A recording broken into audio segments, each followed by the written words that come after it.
Okay, so Lady Gaga performed to a record-breaking crowd during her free concert in Rio de Janeiro over the weekend, and that's our first hot topic, brought to you by MJ the Musical at Walton Art Center. So the concert began with a pop icon opening with her 2011 track Bloody Mary, and she followed it with a hit-filled set including fan faves like Poker Face and Alejandro, as well as music from her latest album, Mayhem. Now, concert organizers estimated that approximately 2.1 million people attended the free show, and the event is now the highest attended concert by a female artist in history, surpassing Madonna's 2024 performance at the same venue, which drew 1.6 million. So that's awesome. That is a lot of people. Even 1.6 million for Madonna last year was a ton of people. And my question is, what are you seeing if you're that, millionth person? If you're that far away, you're not seeing much. You're not seeing much. Yeah, at that point, you might as well just turn her up loud in your car. Right. It's the same thing. I know. But I love it. She's such a spectacle. What a show. I'm sure it was absolutely phenomenal, and that everybody went home entertained by Lady Gaga. And She's jazzed. such an icon. Yes. Well, in honor of Star Wars Day on May 4th yesterday, Corewell Health Children's Hospital in Royal Oak, Michigan celebrated like a Wookiee with dozens of pediatric patients who did Star Wars-themed crafts and played with a pair of droids. Dr. Kevin Fieber, who built a replica R2-D2 and BB-8, said, quote, "Whether you like Star Wars, whether you like robots, whether you just want to smile, sometimes being in a hospital can be really tough.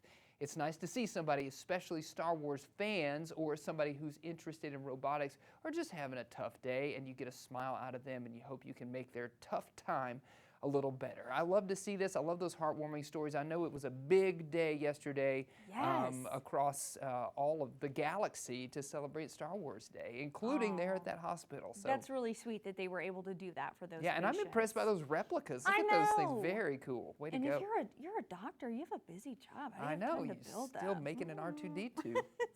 Well, sculptures of two giant eagles from the Lord of the Rings films will be removed from New Zealand's Wellington Airport this month after looming over travelers for 12 years. The sculptures, one bearing a billowing wizard Gandalf, have delighted tourists and scared children since 2013. Their tenure was eventful, so one became unmoored from its fixings during a severe earthquake back in 2016 and plummeted into the terminal floor below. Now, thankfully, nobody was hurt, but can you imagine that wizard and eagle just came billowing down? Yeah. But the chief executive of the airport, Matt Clark, says that they're looking to replace the Lord of the Rings storytelling theme. So maybe there'll be something else. I would hope so. Yeah, it's cool. Can you imagine landing and seeing that big old thing? That is impressive just to look at. That's a feet of art in itself. I wonder what maybe they have to outdo themselves, see what they replace it with. Trolls. Could Fingers be. Crossed. Could be. Fingers crossed. A moving exhibition. Oh, if they could get Sauron there, they would. Nailed it. No notes. No notes. Marvel Studios' Thunderbolts opened with $76 million in domestic ticket sales, according to studio estimates Sunday, kicking off the summer box office with a solid #1 debut. Nice. Now, Sinners has proven a spring sensation in theaters. It has collected $179.7, so almost $180 million domestically, and $236 million globally so far.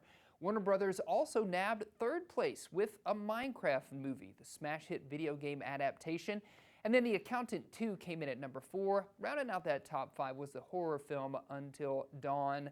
The first Accountant movie kind of made a resurgence once it went to streaming. Yes. So I'm interested if this Accountant movie is underperforming, if it will see a similar rise in numbers once it hits streaming platforms. Yeah, that's a good thought. Yeah.